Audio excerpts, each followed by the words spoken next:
just arrived. Everyone's getting excited. Terry's already out there examining the track.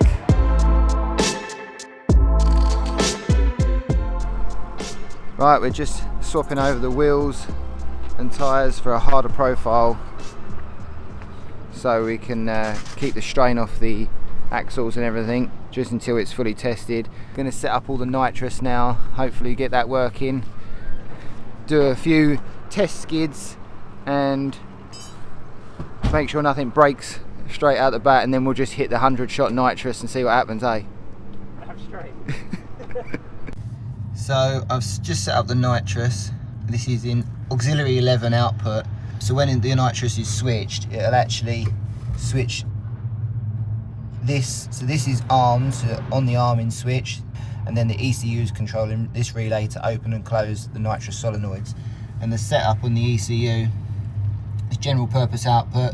Condition 1 and 2. Condition 2 is 98% throttle, so anything above 98% throttle and the nitrous is going to come on.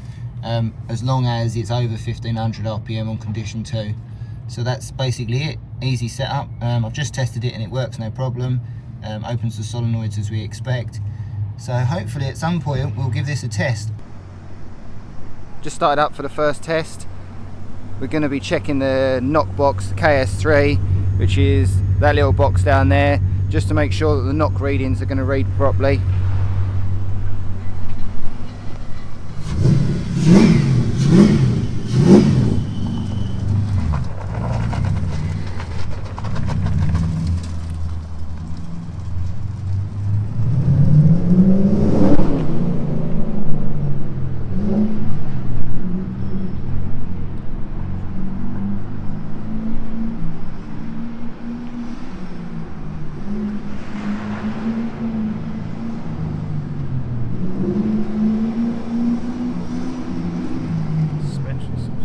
That looks grippy.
Smithy, what did you do? Turn the fuel pump off. In my defence, you go from here to here via here, so it's just a dunk. But now we're stuck. And now we've got a flat battery as well. So we'll run twin batteries, yeah? Definitely. Just coming around the front, we've still got oil pushing out the power steering cap. This is really loose. The switching issue we'll have to solve. Might switch over to a push button, because as he's basically come from the handbrake down to the shifter when it's in third, I guess, or yeah, third maybe, he's just switched the fuel off. So I think a push button maybe on that should solve that problem. We're probably going to run two batteries. We've got one tucked in there in the seat belt. We might run another one on the opposite side in the other seat belt to run a pair. There's quite a lot of draw obviously off the big, well, they 18-inch fans on the back of the rad.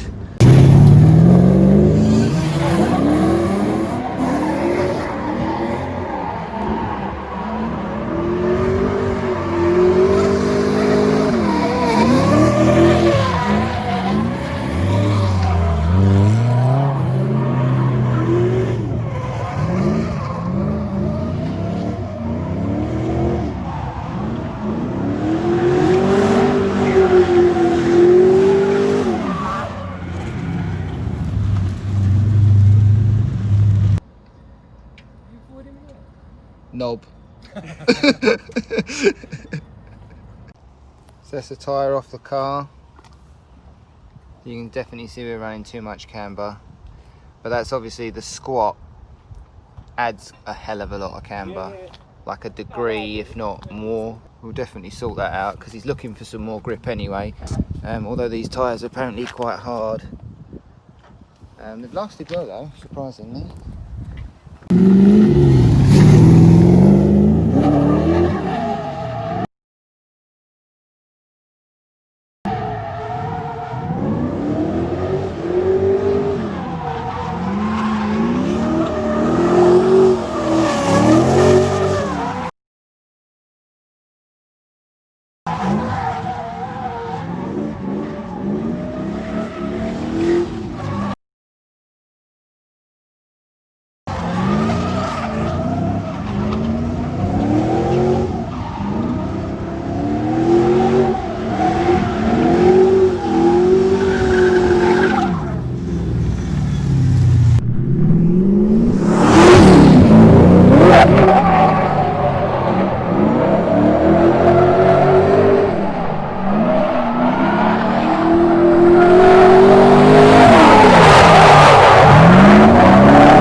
Front suspension, we're just going to take a look at how it reacts to the road surface, make sure there's no flex and movement and things that shouldn't be there, and pretty much straight away we can notice that the engine mounts are very soft. They are stock but brand new, so we actually purchased polyurethane race mounts but they didn't fit.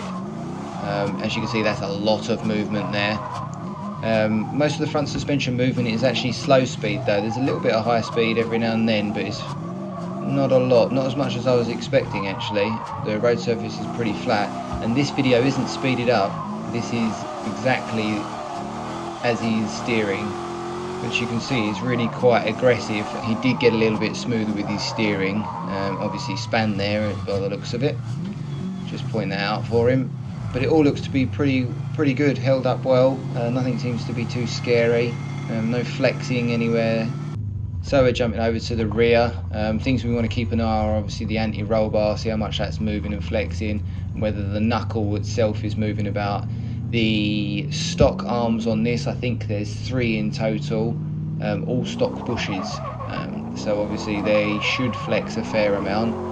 Again, mainly slow speed with some high speed movements on the shock absorber. Seems to take quite a bit more movement. Obviously it's quite soft suspension, fair amount of power going through the rear end. You see that anti-roll bar shifting. Seems like it's rocking backwards and forwards slightly in the rear knuckle itself, so definitely address that. That could just be the stock bushes not performing correctly. But you can see that anti-roll bar shifting from left to right depending on how the car's loaded. Seems fairly alright though, there's nothing crazy or untoward.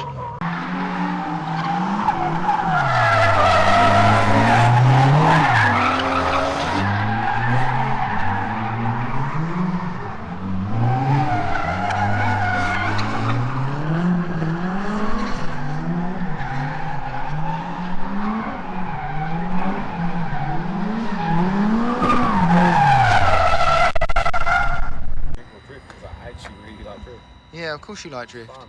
Yeah, but that's because you gold out at the track. That's how you got me on fucking camera. You just turn it off now. It's okay. Get away from me. Well, I'm just saying. I'm all camera shy now. Can you stop? And now you feel that because you skidded a little bit, that's where your heart lies. But really, go back to his roots.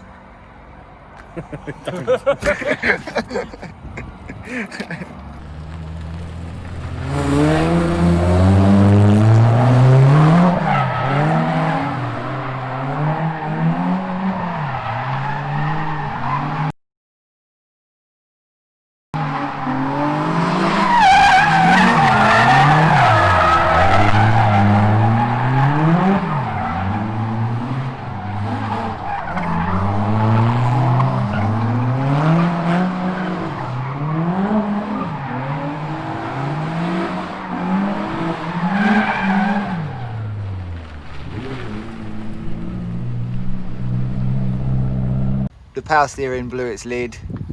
We got to something 107. silly. Yeah, 107. That's now 102, and it's blown all the fluid out. So an oil cooler is definitely needed. It's Gearbox oil. Let's have a look at Look at the side of it. Yeah, it's a little bit. I think it blew up. Yeah. It's driver lube. All over my KS. No. Well, I think what we'll do. So We'll throwing a little bit of gearbox oil out. Then it won't flick it up, will it? We'll check the level when we get it back to the workshop. Well, I'll arrange this. Coolant system's now working correctly. The cap's pulling back in the fluid once it's cooled down. So that's all sorted now. It's really a case of just sort out the battery situation. And it's controlling the temperatures really well. It brings it down from 102, 103 down to 90 in like 10 seconds. And then he's ready to run again. So controlling the coolant really, really well. Just had a quick look at the power steering leak from the gearbox. Just ripped all the stuff off. I think it's a breathing issue and it's actually blowing past this bolt. It's not inside, so it's not pushing past the nylon bush. So we'll check the breather on the actual gearbox and just make sure that that's alright and breathing okay. Maybe we'll run a line off of it and a filter or something. But that does look like breathing through the thread or something. Certainly needs investigation.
Thanks for watching, guys. If you like the video, please give it a thumbs up. If you want to see more videos, subscribe and click the bell to get the notifications. You can also check us out on Facebook. The link's going to be in the description. Thanks for watching, and we'll see you on the next one.